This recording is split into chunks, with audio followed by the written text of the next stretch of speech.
చిట్టి వేస్తున్నారా?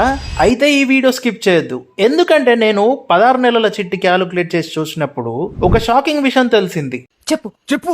చాలా మంది లిఫ్ట్ చేసే కొన్ని నెలలే అసలు వరస్ట్ మంత్స్ గా తేలాయి. మరి ఏ నెలలో లిఫ్ట్ చేస్తే లాభం, ఏ నెలలో లిఫ్ట్ చేస్తే నష్టం వస్తుందో చూద్దాం. ఈ శాంపిల్ చిట్టీలో మొత్తం 16 నెలలు ఉన్నాయి. 1వ నెలలో లిఫ్ట్ చేస్తే మొత్తం 23% వడ్డీ పడినట్టే, అంటే నెలకి దాదాపు 1.44% వడ్డీ. 2వ నెలలో లిఫ్ట్ చేస్తే 1.38%. ఇలా ప్రతి నెల లెక్క వేస్తూ వెళ్తే ఒక షాకింగ్ విషయం కనిపించింది. 10వ నెలలో లిఫ్ట్ చేస్తే మన క్యాపిటల్ మీద దాదాపు 50 పైసల రిటర్న్ మాత్రమే వస్తుంది. కానీ అసలు ట్విస్ట్ ఇక్కడే ఉంది. 11వ నెల నుంచి 14వ నెల మధ్యలో లిఫ్ట్ చేసిన వాళ్ళకి వచ్చే రిటర్న్స్ సాధారణ ఎఫ్డీలో వచ్చే రిటర్న్ కంటే తక్కువే. అంటే డబ్బు పెరిగినట్టే కనిపించినా నిజానికి పెద్దగా లాభం వచ్చినట్టే కాదు. కానీ మరో ఇంట్రెస్టింగ్ విషయం ఏంటంటే చివరి మంత్ లో లిఫ్ట్ చేసిన వాళ్ళకి మాత్రం దాదాపు ఎవ్రీ మంత్ 1% రిటర్న్ వస్తుంది. అంటే చిట్టిలో లాభం ఉందా?